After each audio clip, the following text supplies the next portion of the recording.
Thank you. Good evening, everybody. It's been a wonderful and pleasant evening in India. I don't know how it is elsewhere. And first of all, I would like to thank the organizers for giving me the opportunity to present here. Today, I'll be talking to you about a very simple but a very important topic: accidental ingestion of household substances by children, the consequences and strategies for prevention. Now, it takes only a few moments for a child just take something and gulp it down or put it in his mouth or touch anything.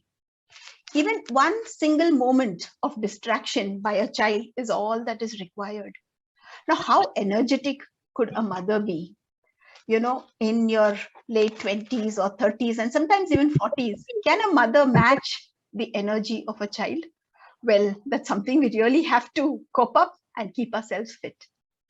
Ingestion is commonly seen in children under the age of 6 years. Now just look at this.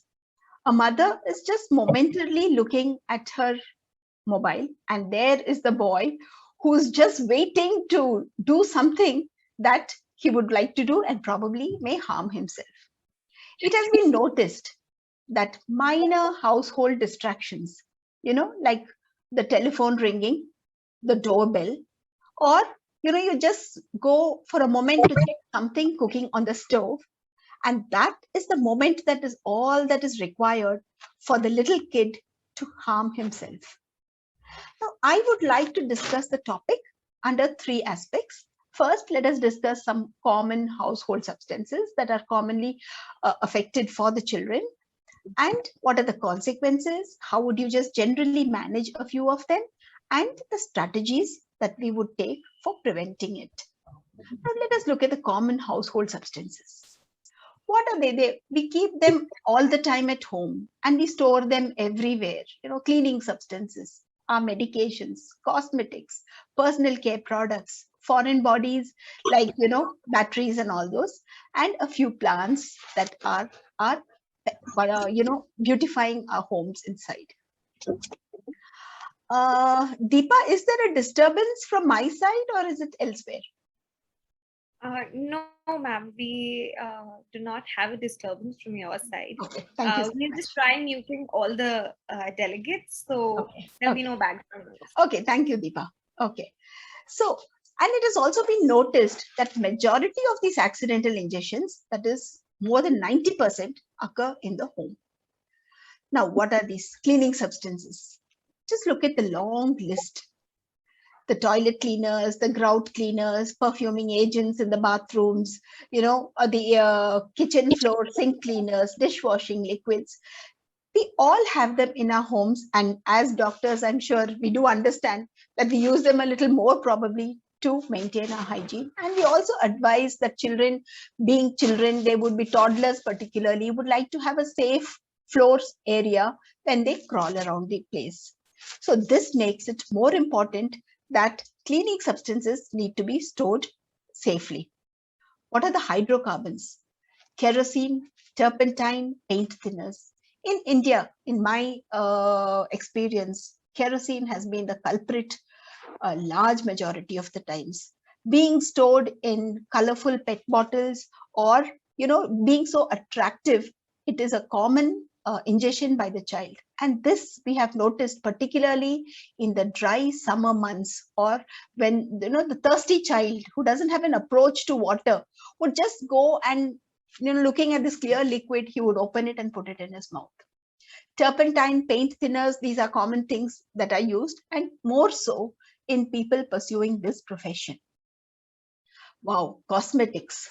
This is a toddler's treat from the mother's dressing table.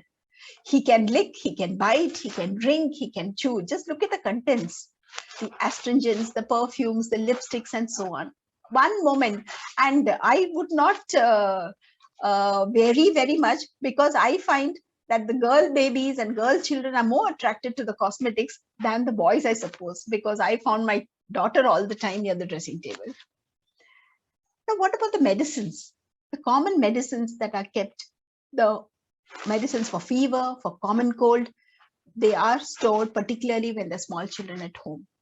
The family members having diabetes, hypertension, and heart ailments, they store a month's medicine, So this leads to a large number of tablets and a few bottles of syrups being purchased every month or a little more. Those having chronic illnesses, they also store medicines in sufficient quantities. Now, in India, we see the tuberculosis drugs. Leprosy medicines has been a common situation in children. Psychiatric illness prescriptions have also been commonly noticed. It was also recently studied that melatonin ingestion was by children accidentally had been on the rise, particularly during the COVID times. Now, certain other drugs like the diuretics and the laxatives can also be culprits. What else? What are the other things? Camphor, which in India is used as a puja material. Puja, what I mean is when you pray to God. Pesticides, mosquito repellent oils, the mosquito coil, silica gel. Look at the beautiful silica gel. It is non-toxic, but it is a choking hazard. So I have found, children who take silica gel, they swallow 3 or 4 of these silica gel granules, and the parents give them plenty of water, only adding to the misery for the child, causing it more and more choking. And quite a few of them have landed up with constipation too. Now, what are the others? Liquid nicotine. People who use e-cigarettes, they do have nicotine, and this liquid nicotine is available in different flavors, and these flavors are quite appealing, particularly when a young fellow would like to experiment it. Small, shiny, attractive button batteries. Today they are found in almost all the instruments that we use. Electronic goods have been on the rise, and these are found in plenty. So these can cause very serious damage and even death if swallowed because of the extensive tissue damage. Now, coming to the consequences. Once the child has consumed the medicine or whatever, has ingested it, each one requires a different immediate treatment. So there is no one rule for every poison, particularly when a child has swallowed something poisonous. Only thing that can be made to do at home is spit out and remove anything. Just put your finger in his mouth, take out any remaining tablet or anything else that you can take out from the mouth, and just make him spit it out. It is not always advisable to give vomiting agents, because some of them can cause gastric erosion too. What about a battery? If a battery is lodged in the nose, ear, or the throat, emergency treatment is very important because tissue damage can occur. What about the skin poisons? It is important to remove the child's clothes and rinse the skin with lukewarm water for at least 15 minutes. When something gets into the eye, it needs to be washed for 15 minutes at least. What about poisonous fumes? The child is brought into the fresh air, and if the child has stopped breathing, CPR needs to be started and not stopped until the child breathes on his own or somebody can take over. This too is an emergency condition. These are very small things which we can definitely advise, particularly to the parents when they are discharged from the hospital after a child has been admitted for some kind of ingestion. Now, medical help, when is it required? If a child is unconscious, he's not breathing, or having convulsions or seizures, immediately the child has to be taken to the hospital. There is no waiting. It is just immediate action that is to be required. Now, in one of my studies where I had done on accidental ingestion in children, this study was done to analyze the incidence and type of the ingestions in children and the morbidity associated with it, and to have an initial management protocol for hydrocarbon ingestion in children. As I mentioned earlier, kerosene ingestion was very common in our study, and to create an awareness among parents and encourage safe storing practices for prevention of poisonings. So in our study, we found that in a 6-month period, there were 42 accidental ingestions, and this constituted 1.75% of all admissions. The male-female ratio, we had 22 males and 20 females. Hydrocarbon ingestion was found in 22 cases, that is 52% of all the cases, followed by medicine ingestion in 19%.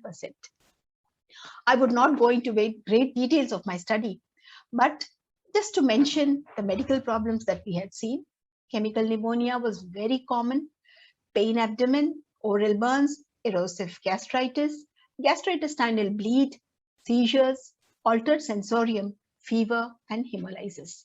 So pain abdomen was most common. We had chemical pneumonia in those children, particularly where the children were made to vomit after ingestion of kerosene.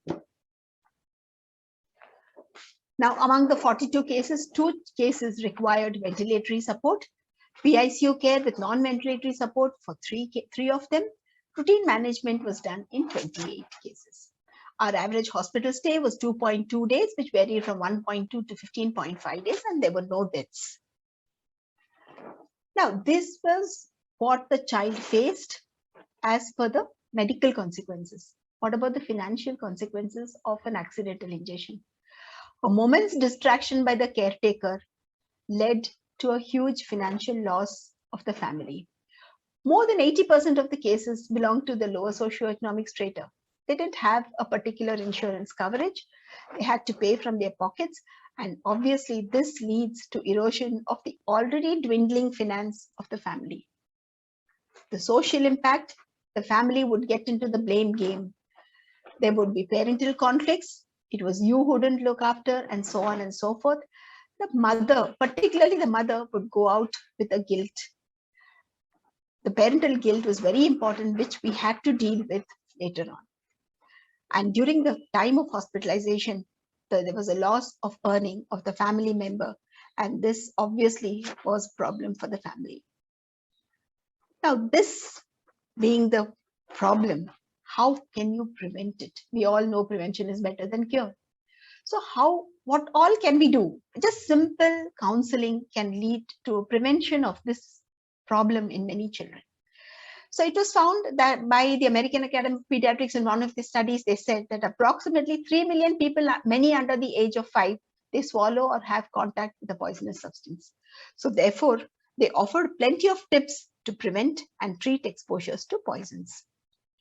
Now, this is what we had used in our study when the parents were getting discharged. Though we did not give them a checklist, it was a particular counseling to the parents, or we would talk to the mother during the general rounds so that it should not be repeated. Now, ensure proper storage. This is very, very, very important. Now, here's this fellow trying to find out all the contents of the locker that was kept inside. Well, the parents have done a job by putting all the cleaning materials inside a cupboard. However, it is not locked. Therefore, it needs to be locked. So store the medicines, cleaning and laundry products, etc., in locked cabinets or containers out of sight, out of reach of children.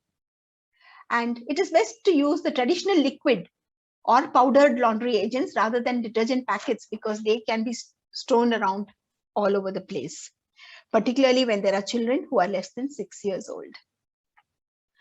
How could you foolproof your storage area? Safety latches that automatically lock when you close a cabinet door can help to keep children away from dangerous products. Yeah, I'm talking about safety latches and with automatic locks. Well, this can happen in a middle or an upper middle or a higher class socioeconomic strata. What we are actually looking at is the poor ones. So for them, they have to find out ways and means and how they can keep the children away from dangerous products, and you can always give them some tips. For double safety, the latches may malfunction, so therefore store the poisonous product somewhere a child can't see it at all. What about the medicines? It is always advisable to buy medicines in containers that have safety caps. Yes, we do know that. Note that, however, the safety caps are designed to be child resistant, but they're not child proof. The child can always outsmart the cover, and any unused medication need to be discarded.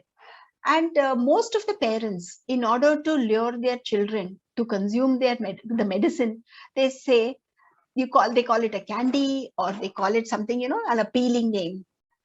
they call their kid and administer it, saying that it's a tasty substance which the child should consume.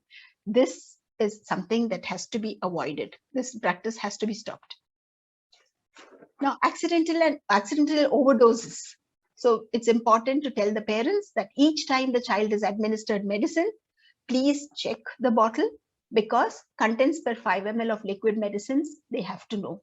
It's most of the times which is of the fever medicine, what we call in India as paracetamol.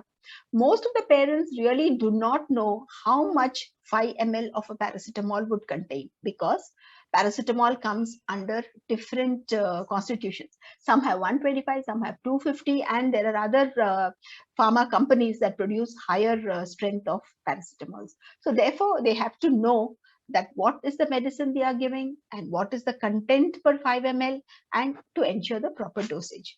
And also, the dosing device that is given with the medicine bottle should be used. Never use a kitchen spoon, because this can lead to overdosage. As we have also mentioned, the nicotine, the e-cigarette users have to keep their liquid nicotine refills locked up out of the children's reach, because even a small amount of liquid nicotine can be very fatal to the child.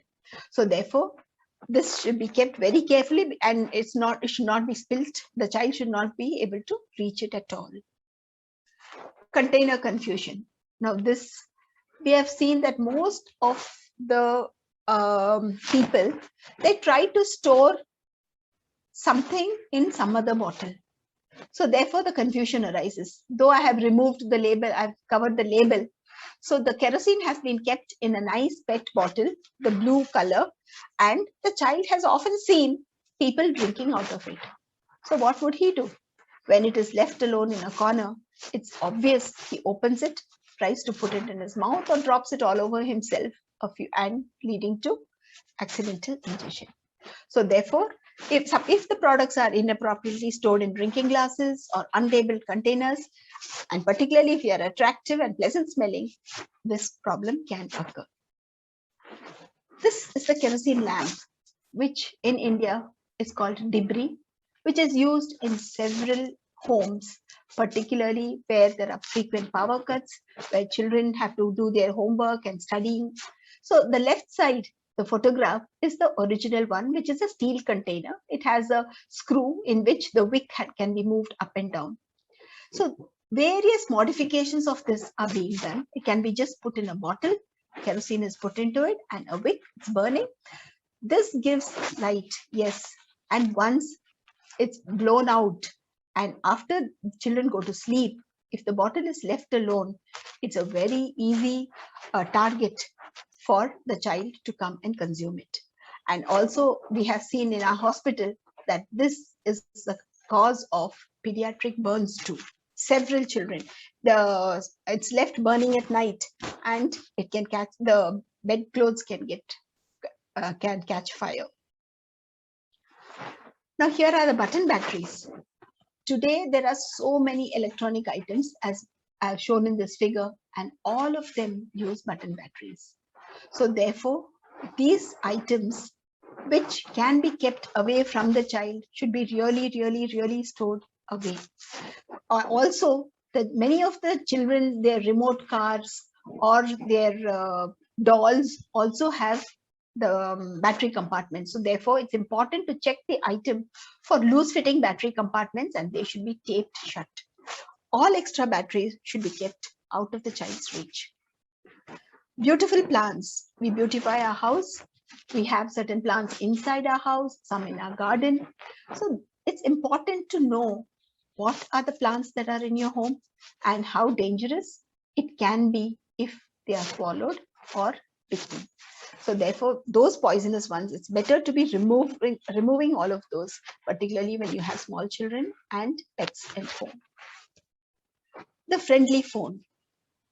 It has been found that smartphone users interact with their phones on an average 85 times a day, including when they wake, prior to sleeping, and sometimes in the middle of the night. Well, I would say that this is a lower figure. I think now it must be much more than 85 times a day. Now, when parents interact with their device while doing their childcare duties, they often pay more attention to the device than the child. And distraction poses a real threat to their children's welfare and developmental needs. So make your phone your friend. Don't become its slave. I think this is important to tell our caretakers when they come to our clinics and particularly in our wards. Last but not the least, child-proof your home. It's good to get down on your hands and knees in every room of your home for a kid's eye view. And once you bend down and see, it is then that you know that which are the electrical sockets that need to be covered, which is the tablet that is lying under the sofa, and what are the things that are lying down which the child could easily put into his mouth. Therefore, child-proofing your home by having a kid's eye view, I would suggest, is very important. Remove or lock away items that could be dangerous. Thank you very much for hearing. Thank you.